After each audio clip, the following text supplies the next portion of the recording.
Sorry we have to rush your lunch, but we do have a full agenda. And today, for the first time at this conference, we're pleased to have a representative of the Florida Department of Elder Affairs.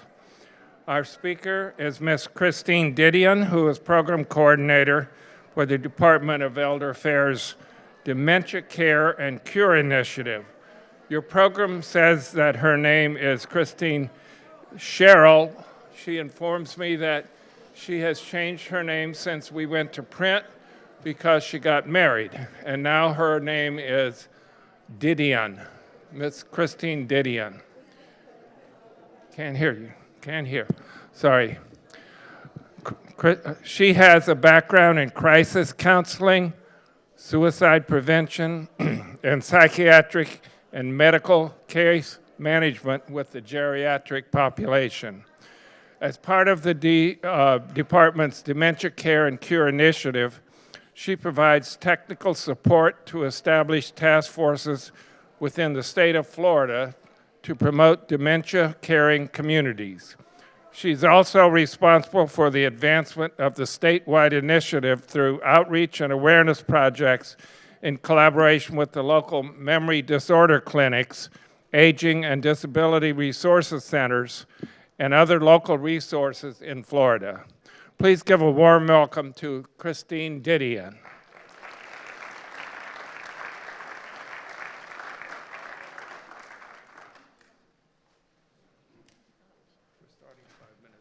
Oh, okay. Well, I talk fast, so be prepared. Good afternoon, everyone. Oh, we can do better than that. I know it's after lunch, but come on. Good afternoon, everyone. Awesome! Yeah! Yay, it's Friday! Woo! Already. Like David said, my name's Christine Didion.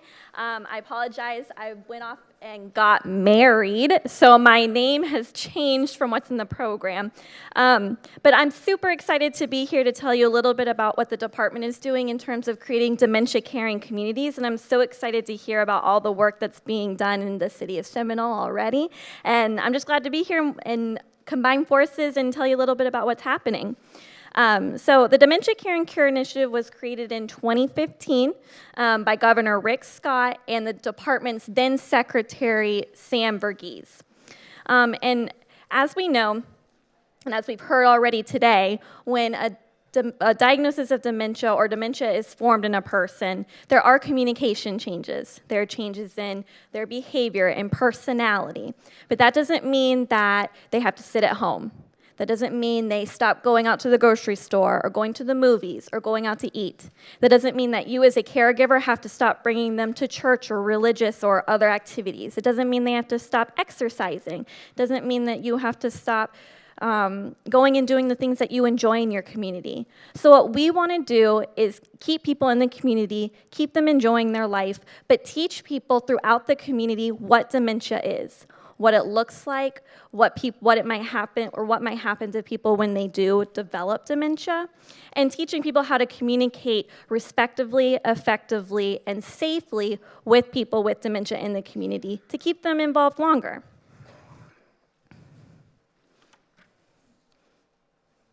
Is there a clicker? Oh, I found it. So these are just some of the learning objectives that we're talking about today. I really just want to talk to you about what Florida is already doing, what some of the communities in Florida are doing to promote dementia caring or dementia-friendly practices, and also talking a little bit about some of our other statewide programs as well. So I always like to start with a brief overview of what our state actually looks like in terms of aging and the power that older adults have in Florida. So we have the third most populous state in the nation, but we have the highest percentage of people age 60 and over. Actually, it's estimated that 500 individuals age 60 and older move to Florida each day. And as much as people will try to tell you that older adults take more from the economy than they give, that is not true. The average retiree contributes $2,850 more to the state and local economy than they consume in public services. And that's from a study that was done in 2012 between the Department of Elder Affairs and the University of Central Florida, their Bureau of Business Research. So don't let anyone ever tell you that as you age, you become less important, because local leaders know it.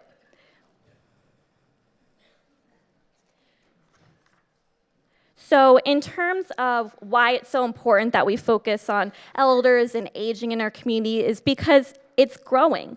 It's only going to increase from here.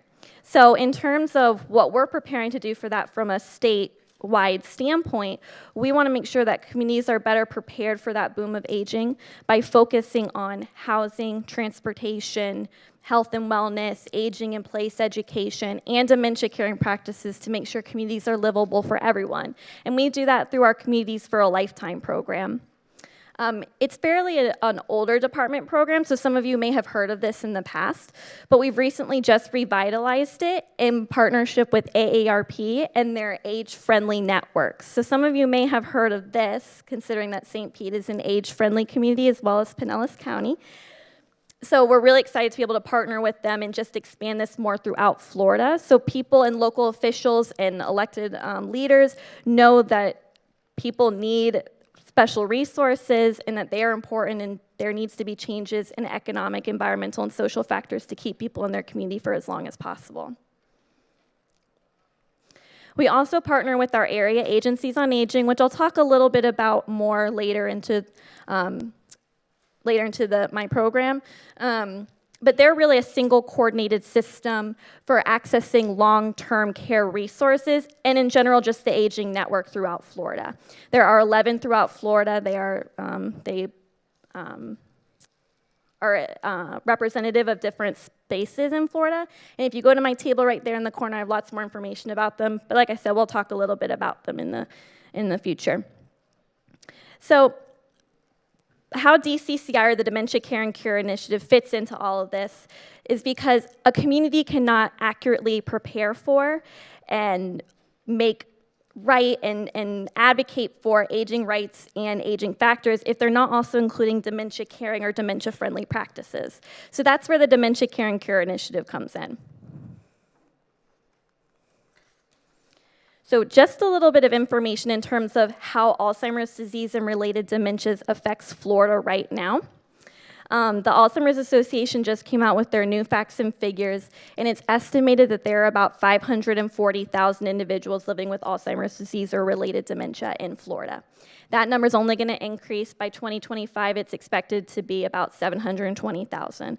And of course, these are just estimates. In reality, it's probably a little bit higher. Florida does have the second highest incidence of Alzheimer's disease in the nation, only behind California. And of course, you can see that nationally, we have about 5.3 million Americans diagnosed with Alzheimer's disease. It's also the 6th leading cause of death, and 1 in 7 persons with Alzheimer's disease lives alone. So that means they are still going out. They're still probably driving. They're still going out and doing their activities. They're still going to church. They're still going to their network of clubs or memberships that they're already a part of. So that's why this initiative is so important to teach people how to effectively and respectfully communicate with people that are experiencing memory challenges or changes in their memory. It is kind of interesting to see how as a nation, how we're not really focused on Alzheimer's disease as compared to other national health epidemics like heart disease, cancer, and things like that. We hear all the time about these campaigns for heart disease awareness, cancer research, and things like that. We don't hear as much about Alzheimer's disease and related dementias. And actually, I just found out today that between 2000 and 2015, deaths from heart disease decreased by 11%, which is great. We want that. But deaths from Alzheimer's disease in the same time span increased by 123%. So if that doesn't tell you anything about why we need to focus on this as a nation, as a state, then the numbers don't lie there. So this just tells you a little bit about what's happening in Pinellas and Pasco County. You can see that these two counties really make up for a big chunk of the numbers in Florida that are currently happening. And these numbers are from 2016, so they're probably a little bit increased by now. So what is the Dementia Care and Cure Initiative, or DCCI as we eloquently call it, because it is a little bit of a tongue twister. The mission of it is to engage communities across the state to be more dementia friendly, promote better care for Floridians affected by dementia, as well as their caregivers and family members, and support research efforts to find a cure. Right now, there is no cure, so we just want to make sure that communities are still livable for people who are experiencing this, as well as their caregivers and loved ones. We hope that to see all of Florida communities engaged in providing care for those affected by dementia while we work towards a cure. And another big part of what we bring awareness to is not only what dementia is, what it looks like, how to communicate with people with dementia, we also want people to know about the local supports and resources that they have available to them.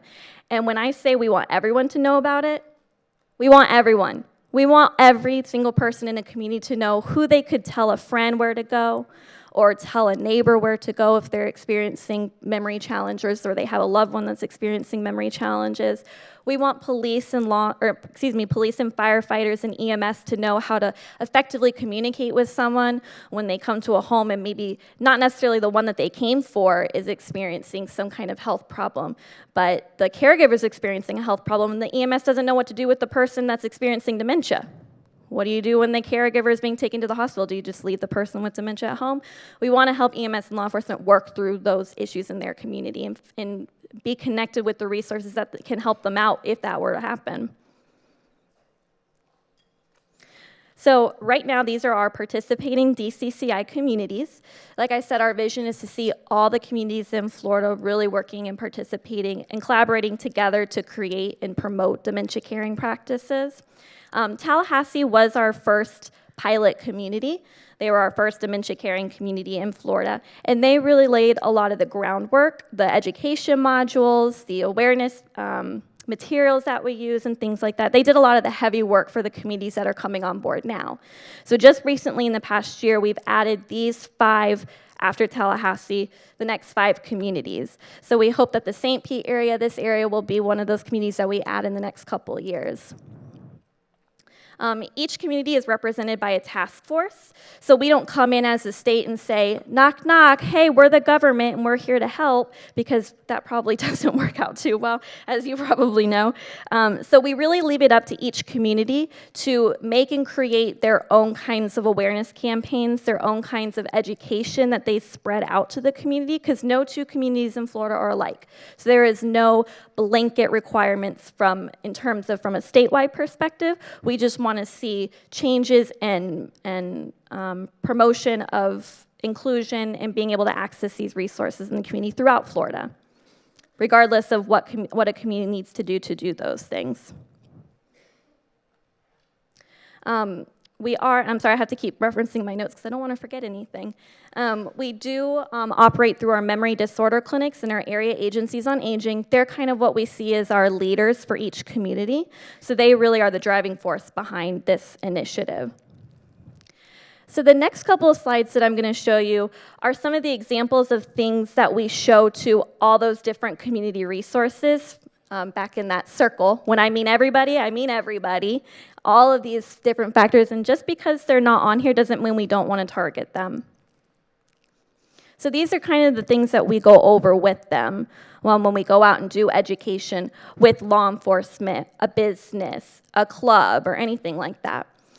We don't focus too much on the intricacies of dementia, but we want people to know that dementia is a medical diagnosis, and it's an umbrella term. So there are a lot of different types of dementia, and some symptoms kind of overlap and look the same between different forms of dementia, but some of them are very different in terms of what they look like. And of course, Alzheimer's disease is the most common. So a lot of times what happens is when you hear it in the news, when you hear it in press and things like that, people just say Alzheimer's disease because they think it envelopes all the other different types of dementia. It technically doesn't, but when people say Alzheimer's disease, they're really just meaning dementia as a whole. Again, we don't go into a lot of the specific details about what's happening in the brain. Again, we just want people to understand that these are physical changes that are happening. People are not forgetting on purpose. They're not changing their personality on purpose. They're not displaying problem behaviors on purpose. There are actual changes going on in the brain. And sometimes it can be hard to realize that, especially if you don't have any experience or you've never seen someone or had to interact with someone with a form of dementia. So we just want people to know that in the hippocampus, which is where a lot of our memories are made, spatial navigation, facial recognition, behavioral control, and things like that happen in the hippocampus. And that's where a lot of those changes take place in the brain. This is a pretty powerful image of what a healthy brain looks like versus a brain with advanced stage Alzheimer's disease. So you can see that there are actually changes in the brain. Of course, someone's going to have memory problems. Of course, someone's going to have behavior changes, personality changes, when your brain is literally shrinking. How can someone control what's happening to them or control their memory when their brain is losing mass and size? It would happen to anyone. So we want people to know that people with dementia and Alzheimer's disease, they're not crazy. They're not acting this certain way because they want to. They're not purposely trying to not remember your name or not remember your face. It's just something that's happening to them physically in their brain. It's happening to their brain. And it's not necessarily happening to them. They're still a person. They still have a personality. They still have feelings, especially feelings. The feelings never go away. So that's why it's really important that we need to change our communication techniques and how we approach people with dementia, because they still have feelings, they still want to be in this community, and they still want to be included. So these are some of the early signs and symptoms that we do go over with community entities. And we just want people to know that these might be some things that you see, whether it's, if you're working in a store and you see someone kind of wandering around and they ask you that they don't know where their daughter is or their son is, or they say that they've lost. So these are some of the things that you might see out in the community. Also, we want people to know to look out for these symptoms in their loved ones or in themselves, to get checked themselves or get their loved ones checked for a diagnosis. The most important thing is that we don't want to misconstrue that just because you're old or old age does not mean that you suddenly have a diagnosis of dementia. A lot of these things have to happen before you can qualify for a diagnosis. And a diagnosis is a lot of tests, it's family history and things like that. It's not just a one and done, oh, you forget some things, you must have dementia kind of thing. So we've already talked about this a little bit today, so I won't spend too much time on it. But there are definitely changes in communication, and I'm sure as caregivers, you guys know these firsthand. Difficulty finding the right words, using familiar words repeatedly, losing train of thought. And again, these are things that we probably all do on a daily basis. I know I do. So it's really important that we understand that there are a lot of things have to happen for there to be an actual diagnosis or actual development of dementia or Alzheimer's disease. It has to really severely affect your daily life and daily living. Difficulty organizing words logically. Maybe they can speak and hold a conversation, but their sentences sound kind of jumbled a little bit. Reverts back to native language. Someone who maybe grew up in a different country or in a different culture, who knows 2 languages, suddenly does not remember that English, especially if they learn English as a second language. They don't remember any of that. So they converse only in their native tongue. Or in general, just speaks less often. And that happens a lot, because they probably are realizing my speech sounds funny, or I don't want people to know that I don't actually remember their name or what's happening or where we are, so they just stop speaking, because it can be embarrassing, especially in our world now where we really harp on being independent and working for as long as possible and things like that. It can be really difficult to come to terms of there are changes happening in me, changes with my memory, changes with my speech, changes with my personality, and it's just easier for me not to talk about it and not speak at all and isolate myself than let people know that something's happening. And then relies on going again with speaking less often, relying on gestures more than speaking, because it's just easier to communicate that way for them. So this is really the biggest thing that we ask people to take away with them when we do these educational presentations. And they're called the talk tactics, and these are from the Alzheimer's Association. But these are the things that you can remember when you're interacting with someone with dementia. And it's just 4 things. Take it slow. Speak slowly and distinctively. Ask simple questions. And we all do this sometimes. We just want to know the answers, so we start asking like 3 questions in one, like, how are you doing? How's the weather? How are the kids? Blah, blah, blah. You know, we all kind of just combine it together. So it's really important that we ask simple questions one at a time, taking it slow. Limiting reality checks, or in general, limit arguing. So we kind of talked about this earlier today, right before lunch. We have to sometimes live in the reality of the person with dementia. It can't be the other way around. And sometimes you might have to employ a little bit of what some people call therapeutic lying or therapeutic fibbing. Just little white lies, just, get you through the day. For example, your loved one says, wow, the sky is a beautiful shade of green today.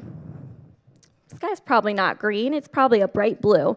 But you know what? To them, it's green, and it might be beautiful. So the easiest thing to do is to say, you're right, what a beautiful shade of green. Because what does it really matter if the sky is blue or green? They're just noting how beautiful it is today.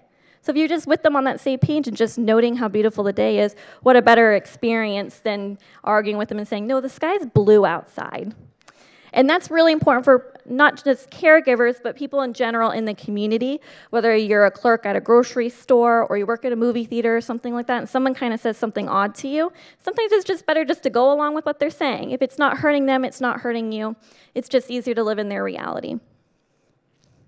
And then keeping eye contact. Of course, there are cultural differences where some people prefer not to keep eye contact. But in general, keeping eye contact is a way to convey trust and understanding. And like I said, the feelings do not go away when someone experiences or receives a diagnosis or develops dementia. So conveying that keeping that eye contact, conveying that trust and understanding, that's still there, regardless if they're speaking or not. So this just goes through some other ways that you can improve your communication with people that are experiencing dementia or experiencing memory challenges.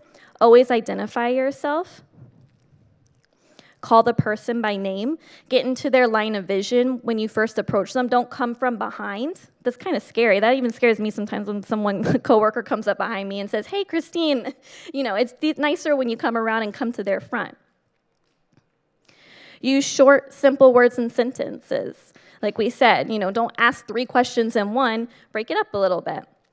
And also conveying an easygoing manner. I'm sure as caregivers, you know the major difference that tone can play. If you're asking someone to do something, you say, okay, hand me the remote. I don't really want to hand you the remote. Hey, can we watch something else on TV? I'm tired of this show. Can you hand me the remote? What a difference. Speaking slowly and distinctively like we've already talked about. And patiently waiting for a response, especially if your loved one or the person you're interacting with has a hard time with speaking, or they just don't really like speaking or want to rely on gestures more. A great thing to also do is to give visual clues. This is really important when we're speaking with law enforcement. If someone is pulled over who's experiencing memory challenges, the first thing the officer is going to ask for is, okay, let me see your ID and things like that. Maybe that person does not remember what an ID is. So it's really nice when the law enforcement has an example of what an ID looks like and they can show them, can I see your ID? What a difference that makes as just demanding them for their ID, and then when they don't understand that they're supposed to show their ID, then there's all other problems that come up after that. And writing things down is also a great tool too. Just in general, different way to communicate. So we're actually going to do a little activity just to get your blood moving after lunch. So if y'all could stand up for me if you're able to. We're going to demonstrate the difference it really has using these communicative techniques. Okay. Face the left. Face the front. Put your head up. Put your head down. Lift your left leg up. Put it down. Lift your right leg up. Put it down. Lift your right arm up. Put it down. Put your left arm up. Put it down. Is your head still down? Because it's supposed to still be down.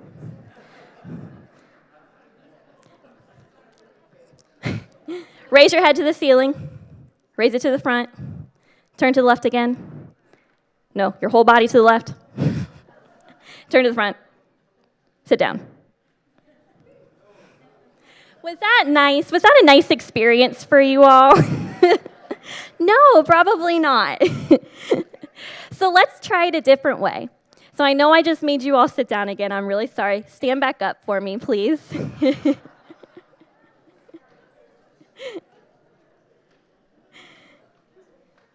Okay. So let's do this all together. Let's face to the left. Let's face to the front. Put your head up. Put your head down. Lift your left leg. Put it down. Lift your right leg. Put it down. Is your head still down? Oh, good. Well, that's okay if you lifted it up. It's okay. Just put it back down. Lift your left arm up. Put it down. Put your right arm up. Put it down. Put your head towards the ceiling again. Put your head down again. And put your head to the front. Turn to the left one more time. And turn to the front. And do the hokey pokey. So you guys can go ahead and sit down. Yes, I'm sure. So what was different between the first and the second time? Slower. Nicer. I was slower. I spoke more distinctly. We did the hokey pokey after. We did something fun instead of just sitting down. What did I also do? I did it with you. I gave visual clues. I showed you how to do it. What do you think that mimicked, us putting our hands up, putting our legs up, putting them down, moving a little bit? Exercise, or maybe having someone help us get dressed in the morning, putting one arm up, putting the other arm up, putting one leg up, putting the other one up. So what a difference it makes when someone's yelling at you to just do these things. You have no idea why they're doing them to you. You didn't know why I was making you do all that. And you probably weren't very happy with me when I told you just stand up. But it was a lot nicer when I asked you kindly to get up and took it a little bit slower. So that can be a really good activity that we do with people who have no idea what it might be like to live with dementia. Something we also do with each entity that we go to is we provide scenarios. And we make these specific to the profession or to the community entity that we're going to. This is an example of a scenario that we use when we speak to when we spoke to a Rotary Club. So they're just general public members, public community members. And this is a scenario that one of them actually experienced. We always ask beforehand, before we go, what are some situations that you experienced where you think you might have been interacting with someone with a memory challenge, or where you know you were interacting with someone with a memory challenge? And we get a lot of these scenarios from caregivers as well. We always go over wandering, because 6 in 10 people diagnosed or developed or have developed dementia will wander at some point. So it's a very big issue. And just letting people know what to do if they've come on someone who they think might be wandering, whether it's a neighbor, a police officer, someone in the grocery store. Just letting them know how they can calmly and appropriately approach this person to help them get them reconnected with their family. We also show them some pictures of what some wandering bracelets or medical alert bracelets might look like. That's a great thing to look for when you've come on someone in the public or privately in your neighborhood who might be wandering. They might have a medical alert that has their loved one's phone number, their address, things like that you can help. So that's a great thing to look for. We also like to tell people about the Silver Alerts, it's a statewide program in partnership with the Florida Department of Law Enforcement. You guys have probably seen these driving on the highway. It just means that a senior or an elderly person or someone experiencing memory challenges may be lost in a vehicle. And then we always remind people about preventing abuse, neglect, and exploitation. If you even have an inkling that something might be going on with someone age 65 and older, you can always make a report to the 1-800-96-ABUSE. They're open 24/7, and they can really, their job is to determine if that's what's going on. And actually, everyone in the state of Florida is a mandated reporter, so if you have knowledge of it, you should tell the hotline. And this isn't just another example of a scenario we might use with we actually use this one with faith communities. So some of our communities or some of our faith organizations in Fort Myers are working right now to become dementia caring congregations or whole dementia caring services. And this is an example that we use with them just to talk about what might happen when a caregiver comes up to you and seeks that counseling or seeks that information.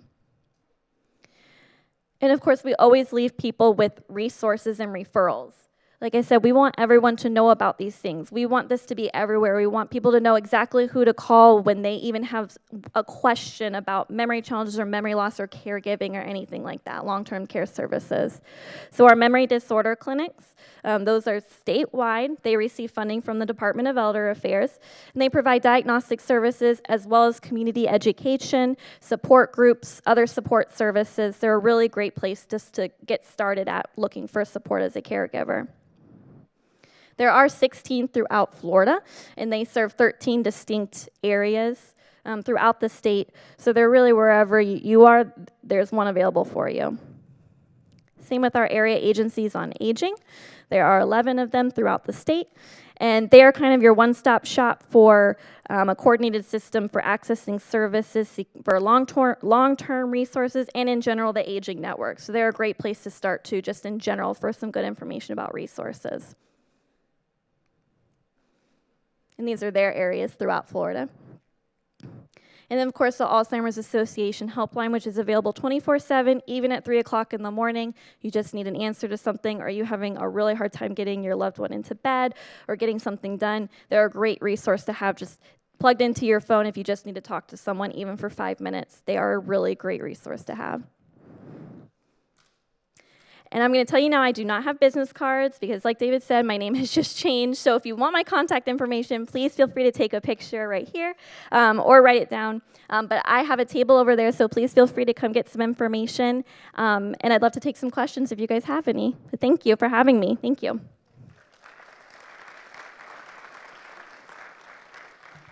have about 5 minutes for questions.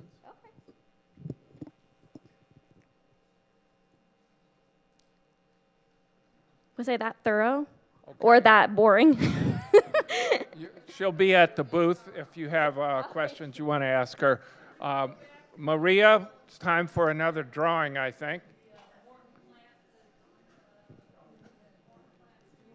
We'll take a break in a minute.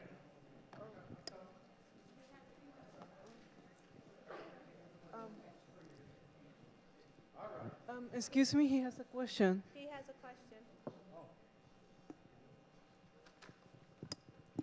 Is there any effort in working with the emergency rooms in hospitals to further educate them on handling those with Alzheimer's or dementia? That's a great question. And that's actually something that the Tallahassee Task Force is trying to do right now in their area, is educate some of the emergency technicians how to communicate with someone in the emergency room, because that's generally, they're already in a crisis situation coming into the emergency room. So trying to dispel some of those fears and some of that agitation so it can really end up in a better situation for all. So that's definitely something the task forces are currently looking at. Thank you. I think there's one over there too. How do you find some support groups for like Lewy body dementia? That's a great question. The Memory Disorder Clinic is a great place to start. He's pointing himself. Do you run a support group? Oh, perfect. But the Memory Disorder Clinic really is a great place to start. They run support groups, and they probably have knowledge of some other ones in the area that you can also attend as well.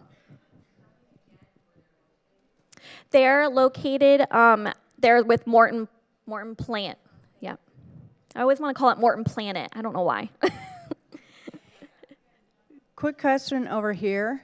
Are there any books you would recommend that help you communicate? Like you said, those were awesome tips, and I'm wondering if there's anything that you would recommend reading-wise that would delve more deeply in that. The National Institute on Aging, as part of the National Institute on Health, they have a resource. It's a complete book. It's called the Caregivers Resource Book, and it has all these different tips in them. I had some with me, but I ran out, and I'm so sorry. But it's free online. If you just go onto the National Institute on Aging, they have a section solely dedicated to Alzheimer's disease and related dementia. And those books are on there, and you can get it for free. You can even order multiple copies for free. It's called the Caregivers Workbook or Resource Book. It's got kind of like a green cover, but you'll see it if you go on their website. Thank you so much.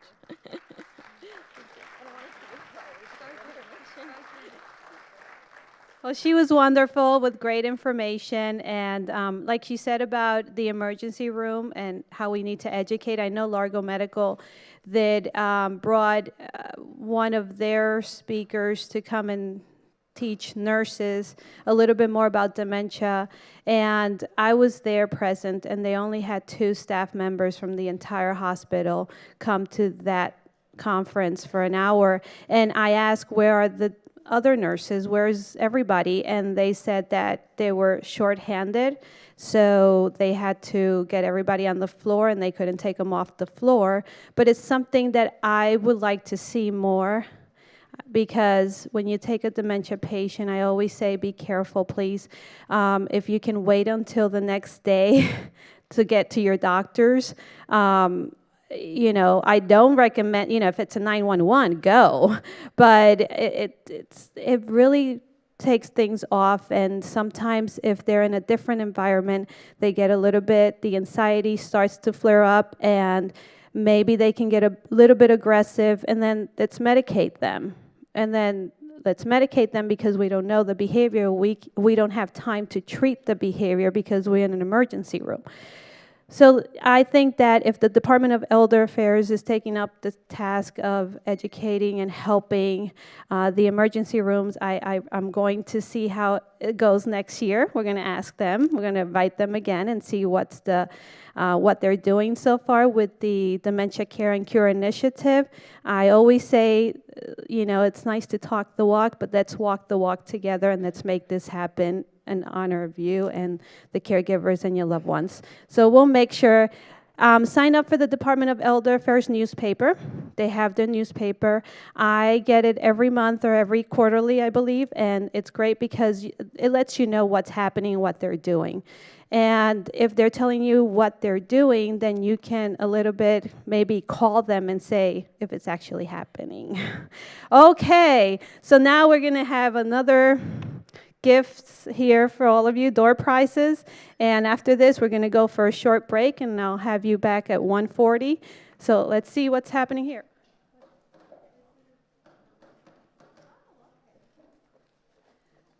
This is from Deloach, Attorney Deloach. Chocolate and, for your coffee and a book. So that's great. 391-8596. 391-8596. Oh, we got a winner, caregiver.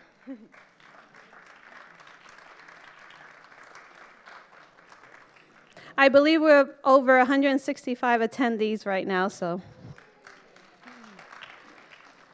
One more. Let's see. What do we have?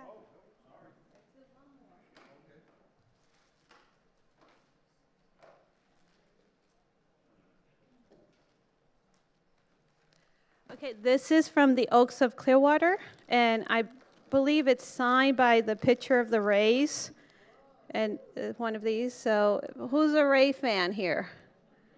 Any Ray fans? Okay, let's see who wants it. Okay, let's see. Yes. 391-8577. Oh, and she's a Ray fan. Oh my gosh, great. Okay. Let's go for a short break, and I'll see you back at 1:40.